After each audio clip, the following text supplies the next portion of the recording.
नमस्कार फ्रेंड्स, मैं हूं Rishabh and welcome to my channel. आज का वीडियो स्टार्ट करना चाहता हूं एक कहानी से। एक कहानी एक ऐसे राजा की जिसके राज्य में सब कुछ बहुत अच्छा चल रहा था, लेकिन उस राज्य में अगर कोई छोटी से छोटी गलती भी करता था तो वो राजा उस व्यक्ति को, उसके पास बहुत खूंखार कुत्ते थे जिसे वो पिंजरे में रखता था। जब भी कोई इंसान गलती करता था उसके राज्य में, वो उसे उस पिंजरे में डाल देता था। छोटी सी छोटी गलती के लिए भी वो उसे उस पिंजरे में डाल देता था।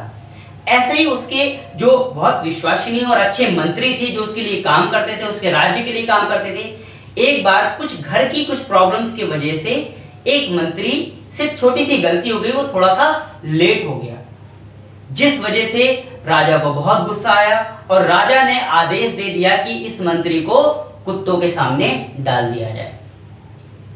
क्योंकि मंत्री बहुत समय से राजा के साथ काम कर रहा था, तो उसने राजा से एक रिक्वेस्ट की कि राजा साहब, मैंने आपके लिए कई सालों से मैं आपके साथ काम कर रहा हूँ, बहुत सारी चीजें मैंने, बहुत सारे सैक्रिफाइसेस आपके लिए किए, तो मेरी आपसे एक रिक्वेस्ट है कि आपने मुझे मृत्यु दंड तो दे ही दिया है, लेकिन मैं चाहता हूं कि इस मृत्यु दंड को एक हफ्ते के लिए सिर्फ टाल दिया जाए।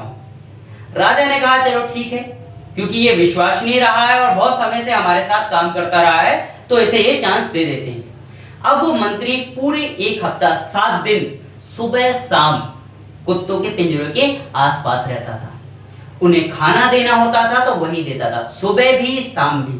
पूरा एक हफ्ते वो उनके आसपास रहा, उसे खाना दिया, उन कुत्ते की बहुत सारी केयर की। एक हफ्ता बीत गया, राजा का दोबारा दरबार लगा और राजा ने जैसा कि ऐलान किया था, उस मंत्री को कुत्तों के सामने डाल दिया गया।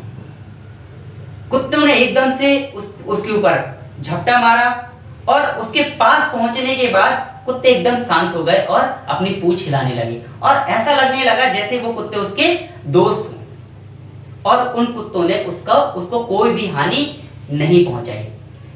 ये सारी घटना राजा देख रहा था।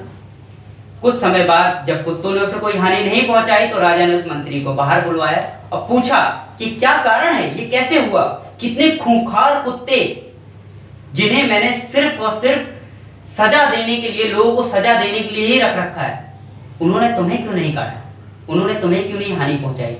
तब उस मंत्री ने बताया कि मैंने इन कुत्तों की एक हफ्ते सेवा की, इस वजह से ये कुत्ते मेरे पालतू हो गए और मैंने आपकी कई सालों से सेवा की है, उसके बावजूद भी आपने मेरी एक गलती पे मुझे इन कुत्तों के सामने डरवा दिया। इंसान से अच्छे तो ये जानवर हैं जो हमारी भावनाओं को समझते हैं, जो हमारे काम की, हमारे वैल्यूज को समझते हैं। मेरे दोस्तों, आज के टाइम में भी कुछ ऐसा ही हो रहा है।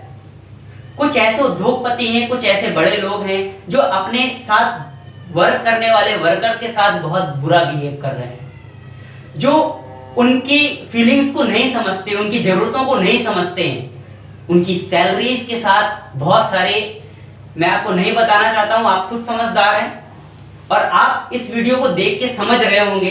तो मेरे दोस्तों, इस लॉकडाउन की स्थिति में बहुत सारे ऐसे कंपनियां हैं, बहुत सारे ऐसे एम्प्लॉयज हैं, बहुत सारी कंपनियां हैं जो अपने एम्प्लॉयज को सैलरीज नहीं दे रही हैं। इस कठिन परिस्थिति में उन्होंने उनका साथ छोड़ दिया है, उन्हें भूखे मरने के लिए छोड़ दिया है, उनके पास 1 रुपए भी नहीं है। मैं भी एक कंपनी में काम करता हूं और बहुत सारे एम्प्लॉयज मुझे डेली कॉल करते हैं, मुझे बताते हैं कि ऐसी ऐसी प्रॉब्लम्स हैं। तो मेरे दोस्तों, मैंने एक वीडियो तैयार किया है और एक छोटा सा कंटेंट तैयार किया है जहां आप अपनी कंप्लेन रख सकते हैं, जहां आप लेबर कोर्ट में अपने मेल भेज सकते हैं, अपनी कंप्लेन कर सकते हैं। तो इस वीडियो में जरूर देखें कि किस तरह से आप अपनी सैलरी, अपने हक के लिए लड़ सकते हैं, अपने हक के लिए कंप्लेन कर सकते हैं। This is not complain, this is your हक, आपने काम किया है।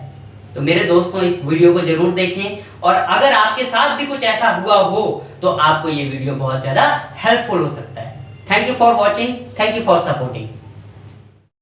अपने अस्तित्व और अपने हक के लिए जरूर लड़ें, फिर चाहे आप कितने भी कमजोर क्यों ना हो। आपको आपका परिणाम मिले ताकि आपका परिश्रम, आपका मेहनत और जिन मुसीबतों का सामना किया है वो व्यर्थ ना जाए। अगर कुछ रुकावटें आ रही है, मंजिल तक पहुंचने में कुछ दिक्कतें आ रही है, तो उनका सामना करना चाहिए। जितने भी मुसीबतें आ रही है उनसे लड़ना चाहिए। आपका जो हक है वो है। ये कोई आपसे छीन नहीं सकता। इसलिए अपने हक के लिए लड़ना सीखो। खुद को कमज़ोर मानकर चीज़ों को यूं ही अगर छोड़ते जाओगे तो भूल जाओ आपको जीवन में कुछ हासिल होने वाला है। आपका सब कुछ छीनता चला जाएगा। एक दिन ऐसा आएगा जब आपका निवाला भी आपके हाथों में नहीं रहेगा। हाँ, ये अच्छी बात है, कुछ जगह पर हमें चुप रहना चाहिए, पर हर पल चुप रहोगे तो चुप करा दिए जाओगे। इतिहास गवाह है, चुप रहने वालों के साथ हमेशा अत्याचार ही हुआ है। अच्छा, आपने यह बात तो सुना ही होगा कि चाहे कोई कितना भी क्यों ना छीन ले, पर जो भाग्य में लिखा है वो थोड़ी ना छीन पाएगा। तो सुन लो, जो आपके भाग्य में है वो तो आपको मिल जाएगा, पर चुप रहोगे, हक नहीं जताओगे तो आपको मिलकर भी कोई और छीन ले जाएगा। मैं मानता हूँ शायद आप कमज़ोर हो, आवाज़ उठानी नहीं आती, लेकिन कभी भी चुपचाप चीज़ों को सहा मत करो। जहाँ आपको लगे कि आवाज़ उठा लेनी चाहिए तो बेझिझक आगे बढ़ो। जब आप आवाज़ उठाते हो तो लोग डरेंगे आपसे, आपका हक छीनते वक्त। पता नहीं आपको मेरी यह बात समझ में आ रही है या नहीं, पर जुर्म करने वाला ही नहीं बल्कि चुपचाप जुर्म सहने वाला भी सज़ा के हकदार होता है। इसलिए हमेशा अपने हक के लिए लड़ो। आप अपने डेली लाइफ में कई ऐसे लोगों को देखते होंगे जो चुपचाप लोगों की बातें सहता है, आवाज़ नहीं उठाता है। ऐसे लोगों से कुछ लोग अपना काम निकालने लगते हैं, उनके चुप रहने का फ़ायदा उठाते हैं। मैं इन चीज़ों को अपने रियल लाइफ में देख रहा हूँ, तभी आपसे शेयर कर रहा हूँ। इसलिए जहाँ भी आपको लगे कि मेरे साथ गलत हो रहा है, वहाँ पर आवाज़ उठा देनी चाहिए। ऐसे स्थिति में खुद को चुप रखकर ना सिर्फ आप अपना सेल्फ रिस्पेक्ट खोते हो, बल्कि अपना ज़मीर भी गिरा देते हैं। बस मैं आज आपसे इतना ही कहूँगा। इसके बाद भी अगर आपको लगे कि चुप रहना चाहिए तो यह आपकी मर्जी है। धन्यवाद।